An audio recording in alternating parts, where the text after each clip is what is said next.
Ladies and gentlemen, boys and girls, children of all ages across all nations, races, and of course denominations, what is up? The King of Lightning here today, bringing you guys and gals Bleach, chapter 648 and 49 review.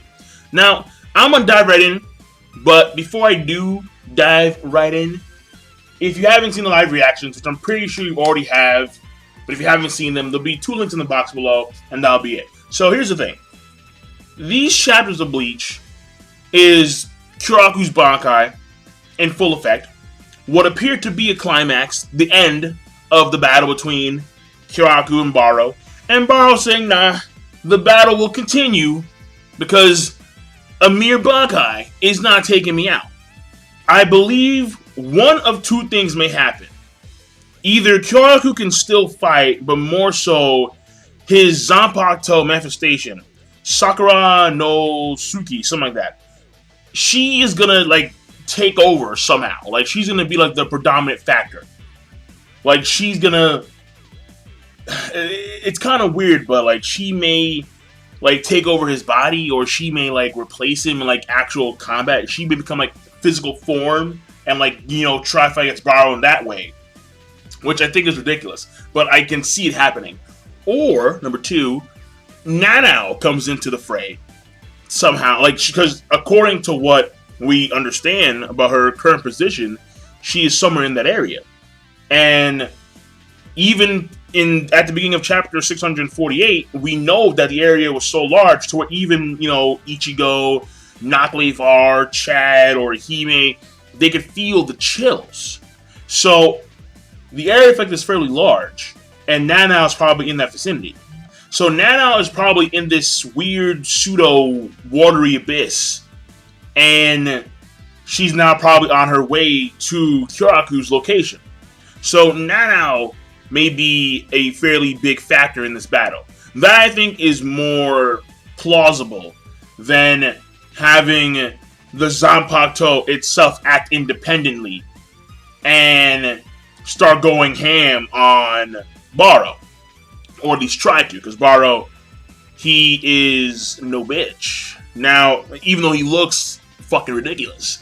Now, getting back to because that's my speculation for what's going to happen in the next chapter. Getting on to what actually occurred in the chapters.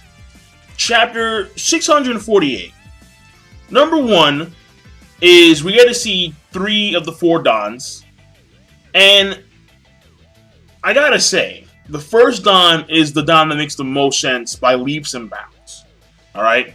The hesitating sharing of wound or something like that. And I have some of the pages saved for reference. But that one, it was hesitating something, wherein which they share the wound. So if Kyoraku receives a wound, Baro receives that same exact wound. And apparently that wound, the wounds that he inflicts upon himself, they won't kill Baro. He can't kill himself via the wounds that he inflicts upon Kyoraku that are transferred over back to him. They won't kill him. So that's pretty fascinating. So the pain's still there. The image of the wound is still there. The hole on his shoulder and the hole through the side of the abdomen. But they won't kill him.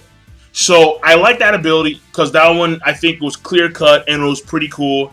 It means that you have to be far more tactical when it comes to actually damaging Kyoraku. Because that damage will be now done upon you as well. So I do like that, because that part of the Bankai, it forces one's hand. The second part, the bed of shame, it's, wow, just random disease, man. So, what Kyoraku says when he does the bed of shame second Don is the man shamed by the wounds inflicted on him by his opponent. So we can assume that the man shamed is himself, Kyoraku. Overcome with that shame, lays himself down, cowering in his bed, and is stricken with an incurable disease. So, what confuses me about that is, number 1, Baro receives this disease because he damaged Kyoraku. And Kyoraku, because he was damaged, he was shamed. But then the second part is So like right there is really funky. Like, oh yeah, like you damage me, you get disease. Not only do you receive the same damage that you gave me, but you also get a disease on top of that. And the disease, I think, represents the damage that Kyoraku received. So the reason why it looks like Baro's covered in these weird holes that just are is because Baro's piercing ability makes whole like wounds. But then the second part is the whole like sharing of it, because in that part of his sentence he says that he, or it's probably he, the man who was shamed by the wounds inflicted upon him by his opponent, overcome with that shame, lays himself down, not his opponent, lays himself down, cowering in his bed and stricken with an incurable disease. So, where is the disease upon Kyoraku? Like, that confuses me a little. Because the third Dan, when he makes the Abyss, they're both supposed to be in like the same situation, where the longer they are in this abyss, their resolve starts to fade away over the course of that time period. But the second one, I'm not seeing that equivalent exchange here, alright? There's no Full Metal Alchemist, nothing, alright? Clap your hands and try to show the dead, nah. Taking your arm, taking your leg, and your little brother, gone. Like, I don't see that. So, that's pretty confusing. The second Dan's pretty weird, honestly. And then the third Dan, and then the last Dan, the fourth Dan, which he did in chapter 649, which I'll find real quick, because he talks about a woman's compassion. So, once Sakura no Suki comes out, talks about a woman's compassion, and how it can be even more painful than, I think, an insult or something of that nature. And then he does the final attack, alright? The thread-cutting, shears, blood-stained windpipe. So, what confused me immediately about this attack was the attack itself was vague. So he makes like some kind of thread and then just cuts. And then it's just a slice. It's like a black thread going across the right panel. Classic Kubo fashion. And that's really it. But apparently he cut the windpipe of Baro, and then his head like explodes. But I'm like, wait a second, hold on. Baro is supposed to be intangible. How the fuck? He couldn't even cut him with the Keto-based attack. This, thread-cutting shear, I would kind of categorize under Keto-esque an ability, because he's not physically cutting him with a blade. He's more so using Reiatsu.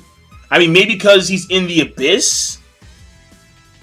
Like, he has to be in the Abyss in order for the shear to actually cut. But like, even still, the dude is supposed to be, like, intangible. So, I'm confused about that.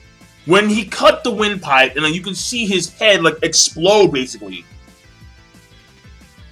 That means that the thread was somehow able to cut a being that was intangible. Or, I guess maybe in this case, Baro wasn't fully intangible. Maybe he was nigh intangible. Like, maybe he was pseudo-intangible. Like, not fully intangible.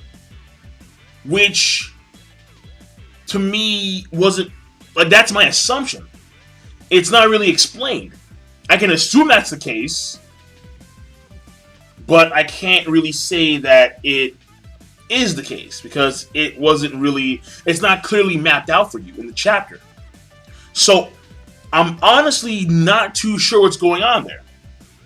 That was confusing. And I'm not too sure if Kyoraku himself actually has to say the, I suppose, chant or speech before he actually does the attack. Is that a part of the attack itself? I'm not too sure. But he said one for the second Dan, for... Oh, well, no. Well, the Dans 1 through 3, I can assume no. The fourth Dan, maybe he did it just for...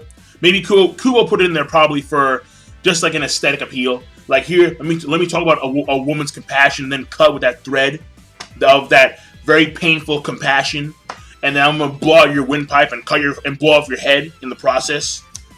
But I like the fact that Barrow came back. Now, see, that was good to me because even though, in my opinion, the fight should be shorter than the Mairi against Pernina battle, because I do want to see what the Miracle holds in store. The fact of the matter here is that dying from a mere Bankai, where you are the top of the Quincy, where the Quincy themselves have been so powerful to where, on average, you need multiple opponents, multiple Shinigami with their Bankais to take him on. A key example would be, Masty Masculine. He was taking on Rose and Kensei. Like whatever, dog. Now, granted, Kyoraku is an elder captain. He's in that category. You have Yamamoto Gendrusai, you have Kyoraku, you have Unohana, you have Ukitake. They're like elder tier captains. And elder tier captains are they're supposed to be more powerful than the other tier captains. Though Kenpachi, he's kind of like an outlier. Probably Byakuya too, given the fact that he's been through like all this intense training.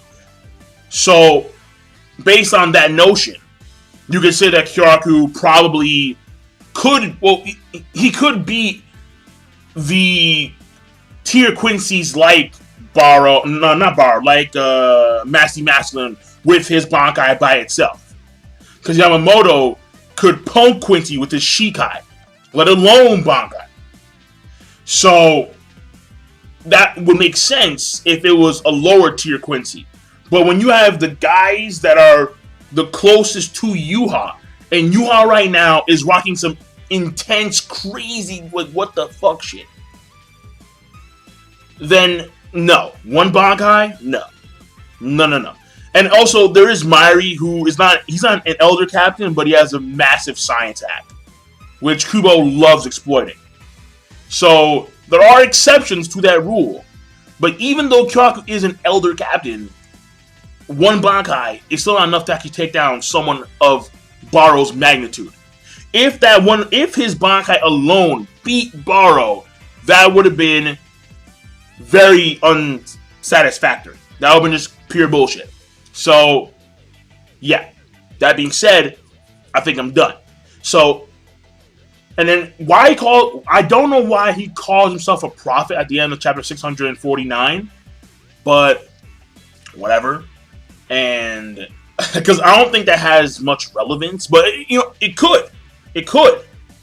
But at this point in time, I don't really see it. So overall, the chapter, I think the chapter 648, I'm honestly still like on the fence about, because it's the Bankai overall is still, I think, confusing in many ways. And because of that reason, I'm unsure of the rating for chapters 648 and 49. Because the main part of these chapters is Kyoraku's Bankai. Now, granted, it's not like the same tier as Unohana's Bankai, where we have no fucking idea what that shit did. None. Zero. There's still theories about Unohana's Bankai, because no one knows what the fuck happened there. But we did get the Bankai nonetheless. And I did like how Kubo did have some nice interaction with Kyoraku and his Bankai Zanpakuto, Sakunosuke. And on top of that, had a very nice twist at the end where, it's over, laying on the lap. No, psych, not over. In comes Barrow. Bitch, I told you, one Bankai ain't gonna cut it. So, alright, so that was a good ending. So chapter 649, more so I'm leaning towards the great side. So the previous chapter, honestly, I'm not too sure. It's in the win. So I'm done. King Lightning, rate the video, comment, subscribe as always. Peace. Have a nice goddamn day.